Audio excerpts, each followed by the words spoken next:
This is Tips from the Top Floor, episode 915 for August the 31st, 2022. Tips from the top floor, tips from the top, alright, from the top floor. Hello out there, how's it going, everyone? Yes, we have a new episode of Tips from the Top Floor for you with again a bit of an AI slant, and there's a good reason for that, because yes, it's already changing things in a, I believe, dramatic fashion. Anyway, let's start this with a piece of news that I recently came across that has nothing to do with AI, but has more to do with sensor technology. I want to talk about the Foveon sensor. If you have a digital camera, there's a very good chance your camera does not have a Foveon sensor, but a Bayer sensor, which is, if you take a microscope to the sensor and look at it, all the pixels, the red, green, and blue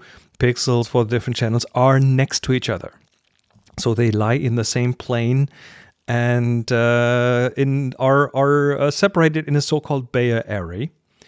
And that Bayer array will then be taken by demosaicing process, and all those different colors will be interpolated into the color pixels that you then see as a picture.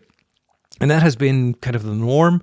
There are a few others that other sensors that have the colors in the same plane next to each other, but they sort them in a bit of a different way. And then there's the Foveon sensor by Sigma. They had the idea of building a digital sensor that would work similar to film.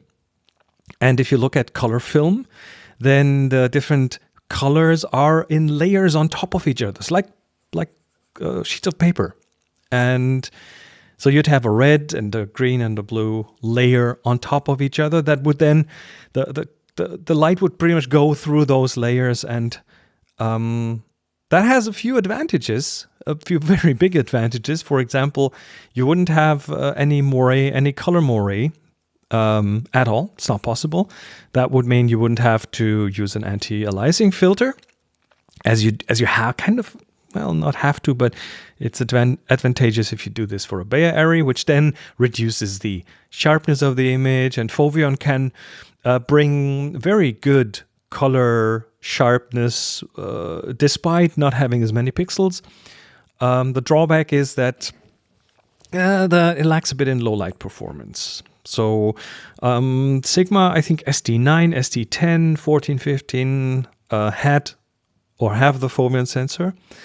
But that whole thing went kind of, well, it fell a bit asleep. It went a bit dormant over the last years. And it turns out that, I didn't know that, I just found out that Sigma didn't develop that sensor themselves. They had cooperation with someone else who did that for them, and it seems they underestimated the complexity of that sensor, and that's what slowed it down. And that's why in February of this year, Sigma took over the responsibility in the development. So there was an interview with Sigma CEO, and he said that they are now almost done with a prototype of a new version.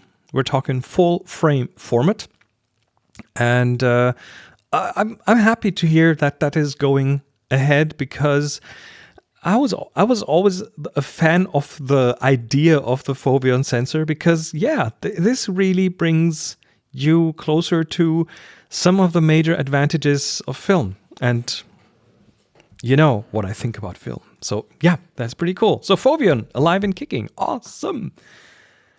Here's a piece of news that we've had, well, it's not new. It's not new. It's been out a few months already, but I think it's still relevant, and it has to do with X-ray technology. Now, what we're looking at in X-ray is, well, first of all, you have to take a picture of someone's innards with the X-ray technology, and then you have a person who needs to interpret that photo. And yes, it's a photo. It's the old X-rays went on film. Now it's digital, but it's still a photo.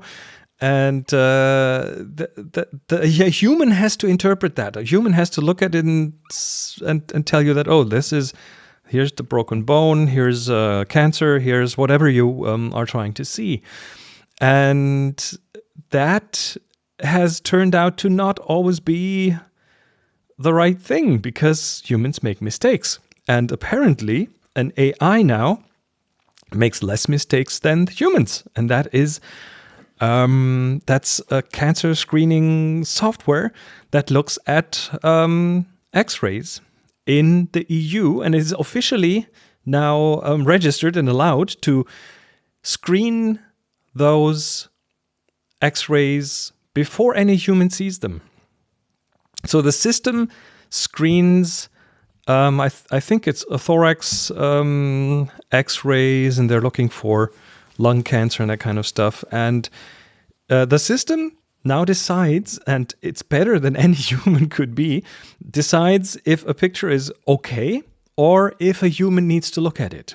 So all the okay X-rays are never seen by a human.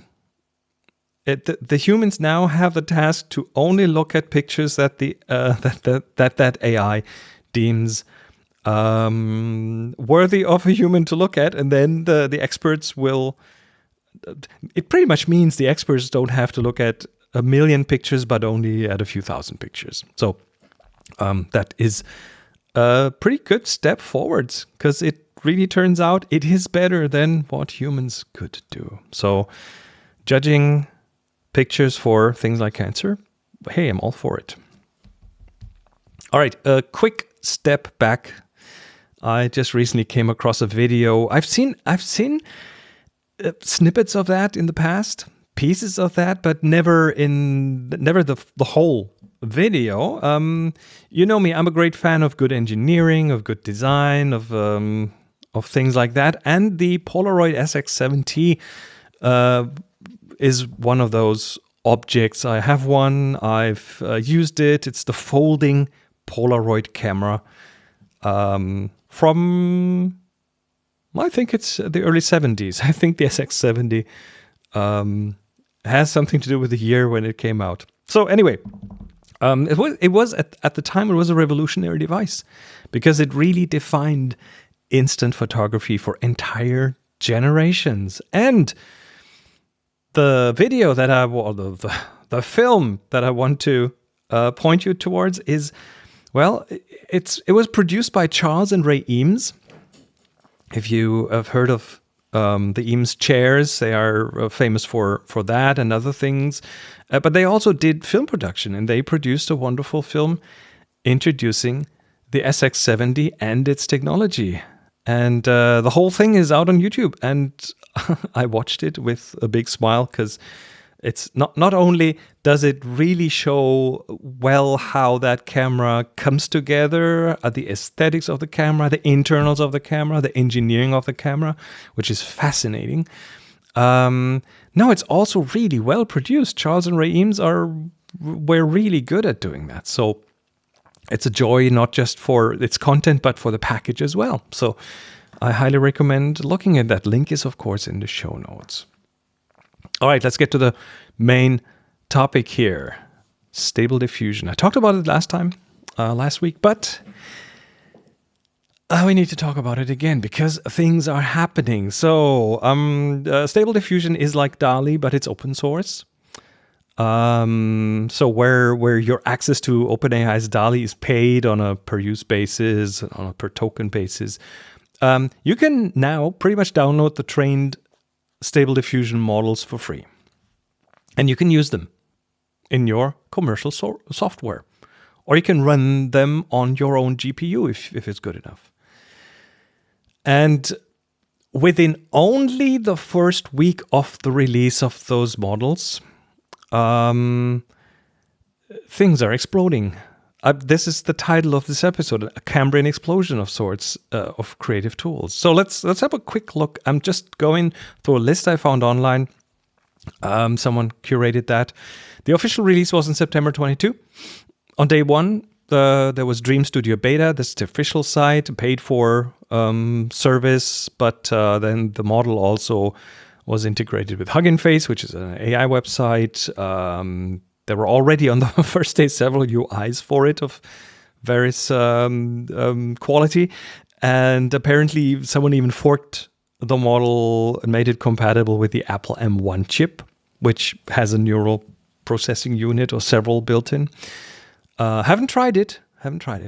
Day 2, that was only day 1. Day 2 brought image to image, which is a part of the model, but it was never exposed. So that allows users to translate pictures into other pictures. Like you see the examples of someone doing a really crude drawing, like a children's drawing of something in MS Paint, and then makes that into a complex photo with stunning quality. It is mind-boggling. We also saw on the second day we saw a Discord bot that allows you to integrate Stable Diffusion into any Discord, and a Windows user interface as well.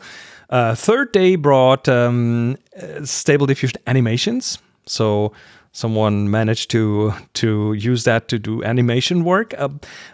Also a plugin to integrate Stable Diffusion into Figma workflows, and Lexica Art, which is a Stable Diffusion prompt search engine, because it's all about prompt building, and that's very helpful if you want to learn that thing.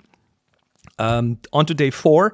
Day 4 brought Stable Diffusion in painting, which means you can erase parts of a picture and have Stable Diffusion fill in the blanks. That was one of the flagship features of DALL-E.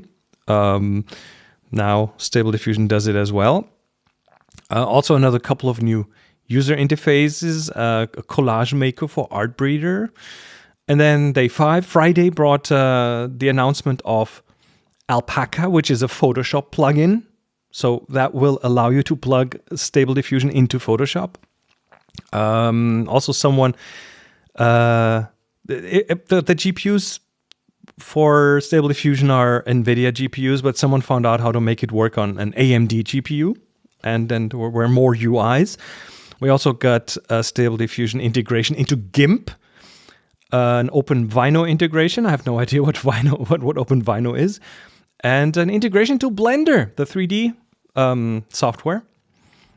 And that was just a list of things someone personally curated. So that definitely missed out on a lot of other things that also happened. And I have never seen such an amount of enthusiasm over a new tool since pretty much since the early days of the web. That was the Cambrian explosion for me, when the web was young and people were beginning to explore what it's possible. This one looks like, well, similar to that, but times 100 or something. And we know that the web has changed things fundamentally, so we can only extrapolate from there. My personal prediction is that we'll see Stable Diffusion show up in a lot of our creative apps in one way or another within weeks or months. I've already seen it pop up in at least 1 or 2 iPhone apps. The side effects? I don't even dare guess now at this point. You know my stance. I try to have a balanced view. I see both sides, the glorious utopia, and then of course there's also dystopian vibes as well. At this point, personally, I'm leaning more towards the positive though, but that really is gonna mean change. So I linked the article, the list, in the show notes if you're inclined to dig into some of that stuff. It's not all super polished. It's not all easy point and click kind of things. For some of those, you have to run a Google Colab notebook and that kind of stuff. More on the developy side still. But hey, if you're inclined to do these things, have a look, play with it. The model is open source. If you have a GPU that is good enough, then run it on your own GPU. I haven't had the time to really dig into that and make that work here. I'm also on the Mac, which complicates things because I don't have an NVIDIA GPU here. But anyway, it's all a matter of time. Apple Silicon is being investigated and so on. So we'll see I'm really excited about all this.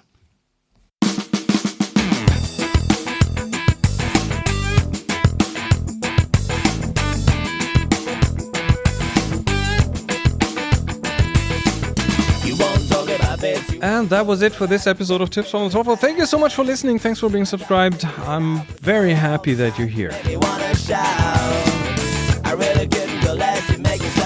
No feedback for this episode, but you can leave feedback for the show at tfttf.com/hi. That's tfttf.com/hi. And that includes you writing something or recording a voicemail, attaching a file from me, and so on. tfttf.com/hi.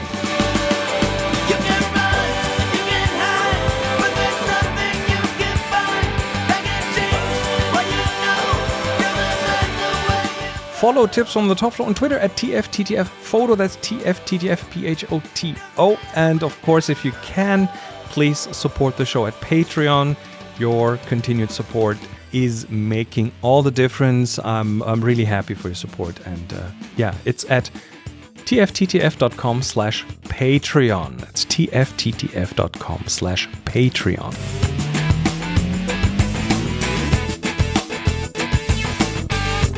All right, go out and take amazing photos or make amazing art with Stable Diffusion. I remember that I told you there'd be sunshine after rain. Be extra nice to each other. After pain.